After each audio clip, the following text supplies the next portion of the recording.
IPS का सफर खत्म होने वाला है तो क्या फीलिंग आ रही है? कैसे हैं आपने अभी, कैसे चल रहा है?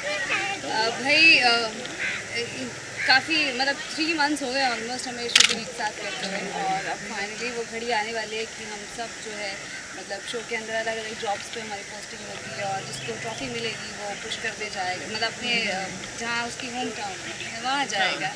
तो अभी एक्चुअली बहुत सैड फीलिंग आ रही है क्योंकि इन सबसे इतनी फ्रेंडशिप हो गई है कि बिछड़ने का मन नहीं कर रहा है, और हम लोग बहुत अच्छी केमिस्ट्री भी ऑन स्क्रीन भी जो है कर पा रहे हैं बहुत अच्छा, और खुद शूटिंग पर भी बहुत मज़ा आता है, तो बहुत मिस करने वाली हूँ मैं धीरे धीरे बहुत। एक चीज़ मैं बस ऐड करूँगा इसको कि जैसे आपको बहुत मज़ा आया हमारे साथ, हम as new entrants in this show, Manni and myself and Alan Charu, I speak for them too, I think हमने बहुत इन्जॉय किया है। ऐसा कभी लगने नहीं दिया इन्होंने कि एक नए शो में हम एज एन एक शो में हम लोग नए लोग हैं जो आ रहे हैं शो में, so I think all goes to these wonderful people in this show.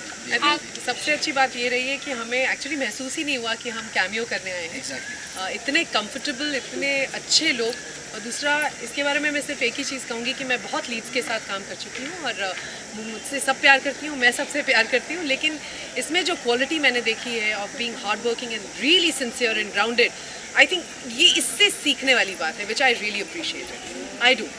इसके पैसे भी इसने मुझे भिजवा दिए थे अच्छी बातें करने के। मेरा बैग नहीं पहुँचा। अच्छा, ये फाइनल जंगल टास्क में क्या क्या देखने को मिलने वाला है? आप लोग आई डोंट नो कौन सा डे आज शूट करोगे, बट हम आपको पहले दिन से बता देते हैं। हाँ जी। पहले दिन में हम ये दिखाएंगे कि किस तरह से आप कैसे सर्वाइवल टेक्निक्स इस जंगल में किस तरह से अपने आप को अडेप्ट करते हैं एज कैडेट्स। हम अपने आप को प्रूव करेंगे कि हम किस तरह से अडेप्ट करने वाले हैं। एक इंडिविजुअल कैरेक्टर है, एक इंडिविजुअल पर्सनालिटी है इसमें, तो किस तरह से जाकिर इसको अडेप्ट करेगा, किस तरह से संध्या इसे अडेप्ट करेगी, किस तरह से राहुल और रोमा, संदीप, जितने भी हैं, दीपक, हम सभी किस तरह से इसमें अडेप्ट करने वाले हैं। तो बेसिकली पहला दिन ये होने वाला है। फिर दूसरे दिन में औजार बनाना सिखाएंगे इन लोगों को ये बताएंगे कि जंगल में आप जब जाते हैं किसी ऑपरेशन के लिए तो आपके साथ नेविगेशनल जो फैसिलिटीज़ हैं बहुत ज़्यादा नहीं होती हैं, क्योंकि घने जंगल में जीपीएस काम नहीं करता है। यहाँ पर आपको कंपास दिया जाता है जिसके थ्रू आप पता लगाते हैं कि आपकी डायरेक्शन क्या है। तो उस तरह के टास्क हैं।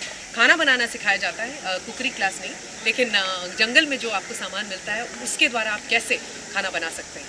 टेंट कैसे सेटअप किया जाता है, क्योंकि सोना तो आपको वहीं पर है। इसके अलावा पहरा देने की जो एक ड्यूटी है वो भी अपने आप में बहुत इंपॉर्टेंट ड्यूटी है। उससे ये भी पता चलता है कि आप कितने रिस्पॉन्सिबल हैं अपने क्रू की तरफ। डे एंड नाइट आप लोग शूट कर रहे हैं, तो दिन के एक्सपीरियंस बताइए रात के, कि कभी रहता है जंगल में तो नो डाउट कीड़े मकोड़े भी बहुत रहते हैं। कभी सामना हुआ कि नहीं हुआ? काफ़ी नए दोस्त बने हमारे यहाँ पर रेंगने वाले, और एक तो इंसानी भाषा नहीं बोलते हैं। हाँ, लेकिन शायद इंसानों से ज़्यादा बेहतर है वो, पॉलिटिक्स कम होती है। हाँ, एक छिपकली गिर गई थी हमारे डायरेक्टर साहब के ऊपर जो मेरे पास आ गई थी प्रसाद की तरह, उसको मैंने बाय बोल दिया। इसके अलावा अलग अलग प्रजातियाँ हैं यहाँ पर, मकड़ों की और चींटियों की बड़ी भयानक चींटियाँ हैं यहाँ पर, काट कर बात करती हैं। हाँ, बहुत ध्यान से बैठना पड़ता है। किसी पेड़ पे अगर शॉट होता है सर को पहले बोलना पड़ता है, सर एक बार हम देख लें इसमें चींटियाँ हैं तो नहीं, कहीं हाथ पे अगर हाथ रखना हो कहीं पर या बैठना हो तो बहुत ध्यान से बैठना पड़ता है, कहीं से भी चींटी आ जाती है। मच्छर एक एनाकोंडा वाले मच्छर एनाकोंडा मच्छर है यहाँ पर। सुनिए, आप अपना कुछ एक्सपीरियंस शेयर करिए इस तरह का जो आपने शूटिंग के दौरान मैंने I think as a person मेरी पूरी ग्रोथ हुई है इस पूरे ट्रैक के अंदर। मैं पूरे ट्रैक की बात करूँगी। एज एन एक्ट्रेस मैंने बहुत ग्रो किया है और बहुत कुछ सीखा है जो मुझे लाइफ लॉन्ग मुझे हेल्प करेगा, और एक अलग ही ऑरा मेरा निकल के आया है, जैसे आप सब देख भी रहे हैं। सो बहुत सारी चीज़ें सीखी हैं और बहुत मज़ा आया है। मुझे लगा नहीं कि मैंने एक्चुअली एक शूटिंग जैसा कुछ हो, और वर्सेटैलिटी अपने कैरेक्टर के अंदर मुझे दिखाने का मौका मिला है इस ज़रिए।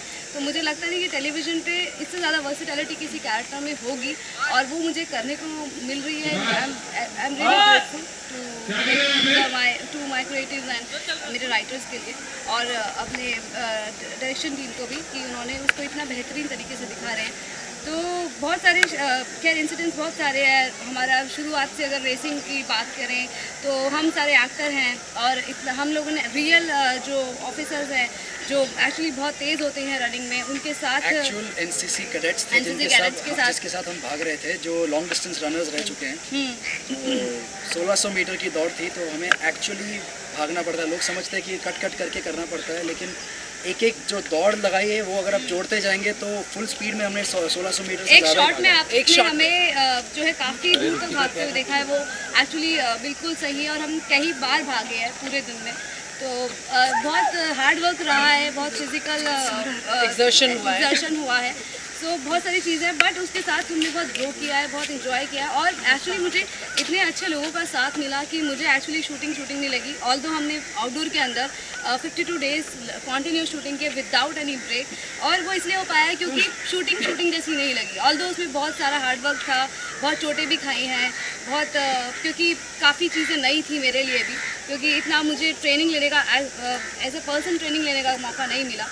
तो बट शूटिंग के साथ ही मैंने सीखा है, बहुत मज़ा आया मुझे। बहुत चीज़ें बहुत सारे इंसिडेंट्स हैं, एक अभी के उसमें नहीं सारा रिकॉल करके बता पाऊँगी, बट बहुत मज़ा आया मुझे।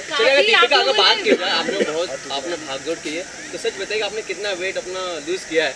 बहुत फिट नजर आ रही है। मुझे पता था कि ये सवाल आने वाला है, क्योंकि मैं ये अभी बोलने वाली थी कि इसका सबसे बड़ा फायदा बहुत रहा है हम लोगों को, कि हम लोग जिस वेट के साथ गए थे करनाल, वहाँ से आने के बाद हमारी वेइंग मशीन हमसे बातें कर रही थी और कह रही थी अरे क्या बात है भाई, पतली हो गई। तो ये बहुत बड़ा एडवांटेज हम सबको रहा। इंडिविजुअली कितना कम किया आप लोगों ने? ये बहुत पर्सनल क्वेश्चन है, मैं इसके बारे में एक्चुअली कोई आंकड़ा या कोई नंबर नहीं बताना चाहूँगी, बट हाँ मैंने बहुत रिड्यूस किया। एक वक्त ऐसा था जब मैं बहुत वर्कआउट करती थी, बट वेट पे कोई असर नहीं होता था, इंचेस ज़रूर रिड्यूस होते थे। बट आज थैंकफुली कि ये है कि मेरा वेट भी रिड्यूस हो रहा है, तो अच्छा है। मैं 78 था, 70 हो गया, मैंने बोल दिया। एंड माननी आप 50 बट स्टिल मैं 52 मैं 49-50 पे आ गई। I was pretty happy about it. मैं बहुत खुश थी और बहुत आप लोग तो इस ट्रेनिंग के बाद आप लोग बोलते हैं ना जंगल से निकल के फिर क्या करना चाहेंगे? सबसे पहले अपना डी-टैन कराएंगे क्योंकि स्किन काला पड़ चुका है बिना मेकअप। विटामिन डी तो हमें फ्री में मिलता है। हाँ ये बात है कि मेरे तो विटामिन डी की बहुत कमी थी, जो पूरी हो गई जो मेरी एक्चुअली पूरी हो गई। मेरा विटामिन डी 10 पर हुआ करता था, अब 66 है। क्या बात है, क्या बात है। और इसके अलावा बाल जो सूख कर टाट हो गए उनके लिए भी ट्रीटमेंट करानी ही पड़ेगी। नहीं, और स्ट्रेटनिंग से भी बची हूँ मैं क्योंकि कवर रहे हैं। ये इस ट्रैक के लिए मैं थैंक यू कहना चाहती हूँ इस ट्रैक को कि मेरे बाल आइनिंग से बच गए। जय बाबा विग की, बचा लिया हमको। दीपिका आपने कौन सा फेज सबसे ज़्यादा एंजॉय किया, एक भिंडड़ी बनकर या एक इस ट्रेनिंग में कनेक्ट? दोनों ही बहुत एंजॉय किया, दोनों ही संध्या के पार्ट है। और आज अगर मैं यहाँ तक पहुँची हूँ तो वो सूरज जी और भाभू का बहुत हाथ है। संध्या की लाइफ में ये जो फेज़ आया उसमें बहुत उनकी हेल्प है, बिना सूरज के वो यहाँ तक नहीं पहुँच पाती, सूरज जी की हेल्प के बिना। तो उसका संध्या का हस्बैंड ही है जिसने उसे आज यहाँ तक पहुँचाया है। तो डेफिनेटली वो नहीं भूल सकते कि वो घर की मीनड़ी है और उसकी वो रिस्पॉन्सिबिलिटी उसकी है।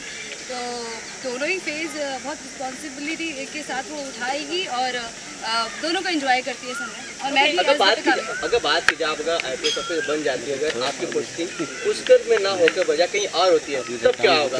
तब बाबा मुझे मार के अलग कर देगी सूरज जी से। Okay Sanjay, one more thing, show इतना अच्छा चल रहा है और एकदम नए मोड पे यहाँ पे आप IPS ऑफिसर बन रहे जी, फैंस बहुत खुश हैं। खुशखबरी भी आ गई, शादी कर रही है संध्या दीपिका जी, उसके बारे में बताइए। आई मीन सारे फैंस खुश हैं, सब लोग आपको कांग्रेचुलेशंस मैसेजेस भेज रहे हैं, क्या कहेंगे फैंस के? या इट इज़ ट्रू। और बट अभी मैं एक किरदार निभा रही हूँ, किरदार की ड्रेस में हूँ, उसके बारे में मैं यहाँ अपनी पर्सनल लाइफ शेयर करना ठीक नहीं समझती, बिकॉज अभी मैं प्रोफेशनल फ्रंट पर खड़ी हूँ और प्रोफेशनली मैं पर्सनल चीज़ों को ना कभी लेकर आई हूँ और ना लेकर आना चाहती हूँ। बट पर्सनली मुझसे पूछा गया था तो मैंने इन्फॉर्म किया और मैं जानती हूँ कि मेरे फैंस को इन्फॉर्म करना बहुत ज़रूरी है।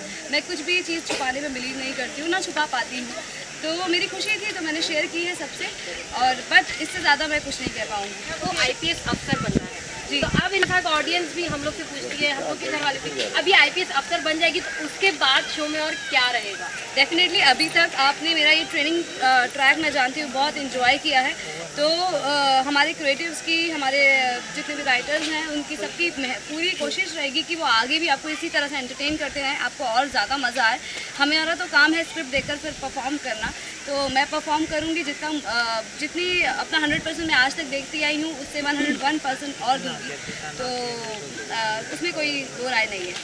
शादी के बाद आप अपने प्रोफेशन को क्या कंटिन्यू करना चाहेंगी, या फिर और अगर आप हमें कैमरा के थ्रू फैंस को अपने अगर बताना चाहें कि कौन है जिनसे आप शादी कर रही हैं?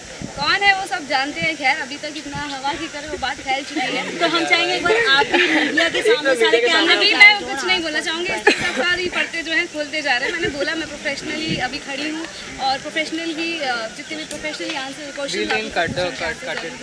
और हाँ, बात रही दीपिका के करियर की, तो मेरे लिए मैंने शुरू से कहा कि मेरी प्रायोरिटी में हमेशा से करियर रहा है और हमेशा वो रहेगा। ये मेरा पैशन है, ये कोई ऐसा नहीं है जहाँ से मैं अर्न करने के लिए आई हूँ। दिस इज़ माई पैशन और इसीलिए मैं यहाँ खड़ी हूँ और आगे भी अपने पैशन को इसी तरह से, क्योंकि मेरी भूख है, इसके बिना एक्चुअली मैं बहुत अधूरा फील करती हूँ। तो definitely it is the part of my life.